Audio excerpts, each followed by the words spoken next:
On June 11, 1955, motorsport changed forever. More than 250,000 spectators had gathered at Le Mans expecting to witness another thrilling 24-hour endurance race. Instead, they became part of the darkest day the sport had ever seen. A silver Mercedes-Benz flew into the crowd at nearly 200 km per hour.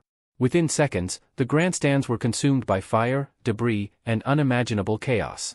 More than 80 people lost their lives, hundreds were injured, and the world began asking a question that threatened the future of motorsport itself. Could racing ever be justified again? But to understand how one of the greatest tragedies in automotive history unfolded, we first have to understand the extraordinary machine at its center. The Mercedes-Benz 300 SLR wasn't simply another racing car. It was the most advanced competition automobile the company had ever built, a machine created during an era when Mercedes-Benz was determined to reclaim its position as the greatest racing manufacturer in the world. Following the devastation of the Second World War, Germany's automotive industry faced the enormous challenge of rebuilding not only factories, but also its reputation. For nearly 15 years Mercedes had remained absent from top-level international motorsport. When the company finally returned in the early 1950s, it did so with remarkable ambition. Victory wasn't the objective. Total domination was.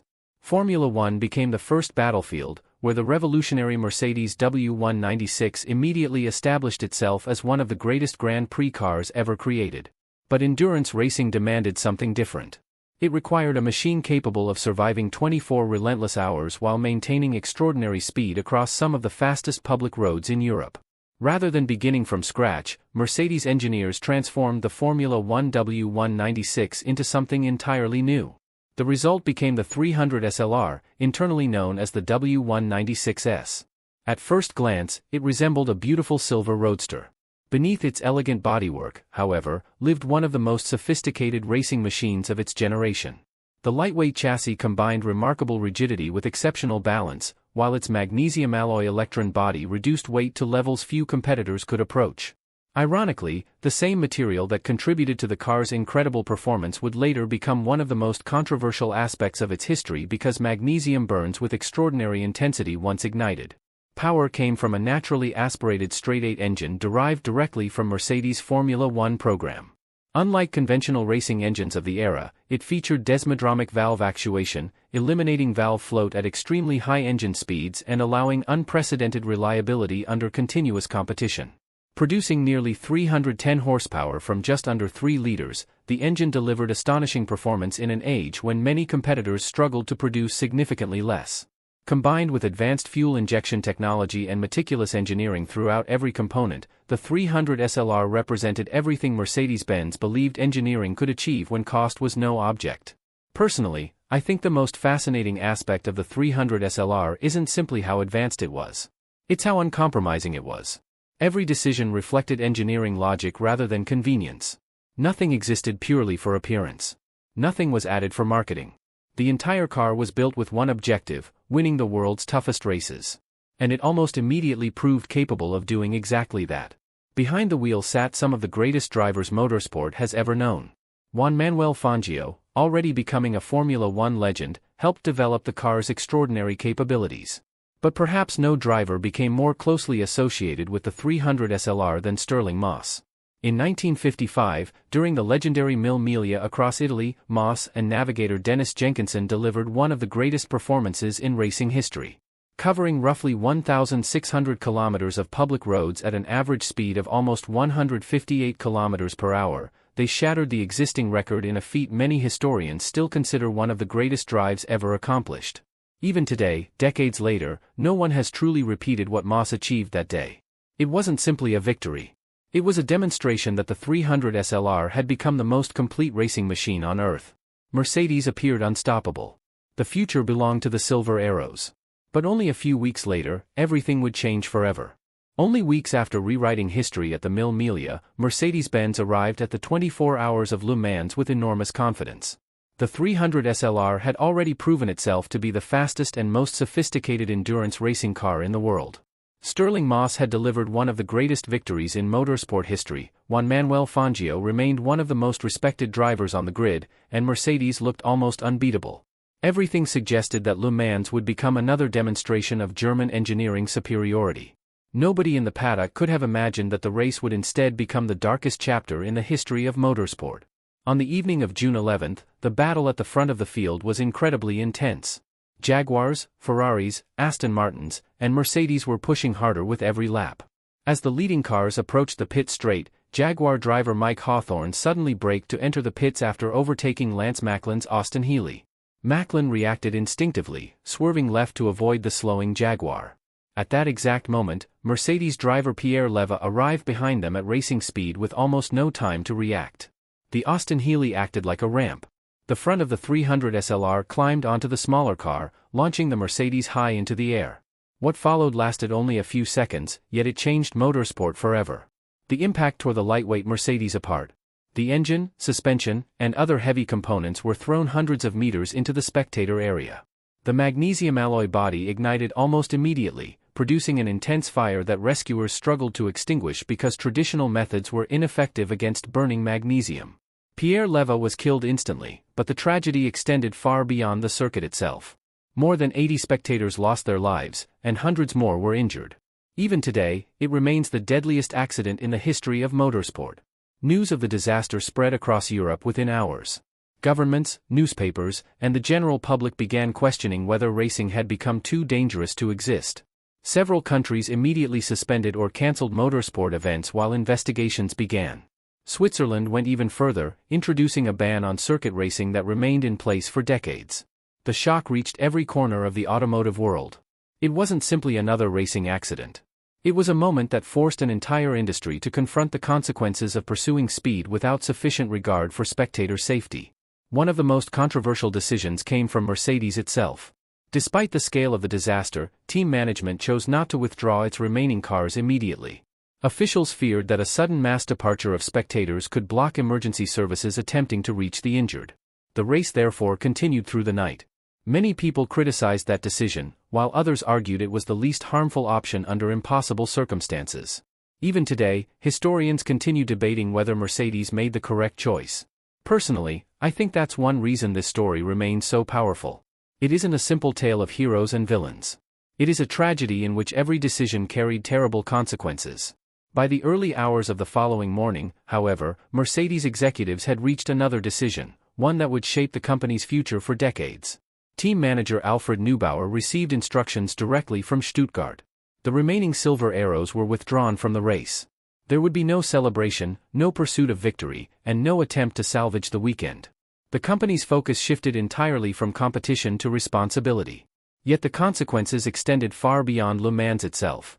At the end of the 1955 season, despite possessing arguably the fastest racing machinery in the world, Mercedes-Benz announced that it would withdraw completely from factory-backed international motorsport. Formula One. Sports car racing. Endurance competition. Everything stopped. It wasn't because the company lacked competitive cars. The W196 dominated Grand Prix racing, and the 300 SLR had already demonstrated extraordinary superiority in endurance events. From a purely sporting perspective, Mercedes stood at the beginning of what could have become another golden era. Instead, it walked away voluntarily. That decision shocked the entire racing community. For almost 3 decades, one of the greatest names in automotive engineering disappeared from top-level motorsport. During those years Ferrari, Porsche, Ford, Lotus, McLaren, and many others continued writing new chapters of racing history, while Mercedes focused on road cars, safety innovation, and engineering excellence away from the world's biggest circuits. It would not return as a full factory force to Formula One until the 1990s, and only later would it once again become one of the dominant powers in global motorsport. Looking back today, it's impossible to separate the brilliance of the 300 SLR from the tragedy that followed it. The same machine that represented the absolute peak of 1950s engineering also became forever linked with the event that transformed racing safety around the world. In a single season, the 300 SLR experienced both the greatest triumphs and the deepest heartbreak imaginable. Few racing cars in history have carried such an extraordinary legacy. The Mercedes-Benz 300 SLR is remembered for 2 completely different reasons. One represents the absolute peak of automotive engineering. The other represents one of the darkest moments motorsport has ever experienced. Very few machines in history have carried such extraordinary brilliance and such unimaginable tragedy at the same time. Looking only at its technical achievements, the 300 SLR was decades ahead of its competition. fuel injection, a lightweight space-frame chassis, an advanced straight-eight engine with desmodromic valve actuation, carefully engineered aerodynamics, and remarkable reliability made it one of the most sophisticated racing cars ever constructed. In 1955, it seemed almost unbeatable. Stirling Moss and Dennis Jenkinson's victory at the Mille Miglia remains one of the greatest drives in the history of motorsport, and many historians still consider it a performance that will never truly be repeated. The 300 SLR proved that Mercedes-Benz could build not only luxury automobiles, but the finest racing machines in the world. Yet history rarely remembers technology without remembering the people behind it. The events at Le Mans forever changed the conversation surrounding speed, competition, and responsibility. Racing organizers, manufacturers, governments, and engineers all realized that extraordinary performance meant very little if spectators and drivers could not be protected. Safety barriers improved. Circuit designs evolved. Emergency response procedures became more sophisticated. Car construction itself changed dramatically during the decades that followed. In many ways, the motorsport we know today was shaped by the painful lessons learned in 1955. Personally, I think that's why the story of the 300 SLR is so important. It reminds us that progress often comes at a terrible cost, and that engineering greatness carries enormous responsibility. Mercedes-Benz left international motorsport at the very moment it stood at the top of the racing world. Few companies would willingly abandon such overwhelming success, but the decision reflected something larger than trophies or championships.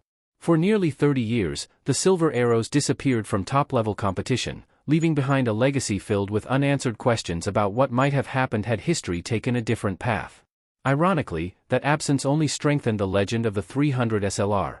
It became the final masterpiece of an era that ended almost overnight. Today, surviving examples of the 300 SLR are regarded as some of the most valuable and historically significant automobiles ever created. They are no longer viewed simply as racing cars. They are treated as pieces of world history, representing both the extraordinary ambition of human engineering and the responsibility that accompanies it.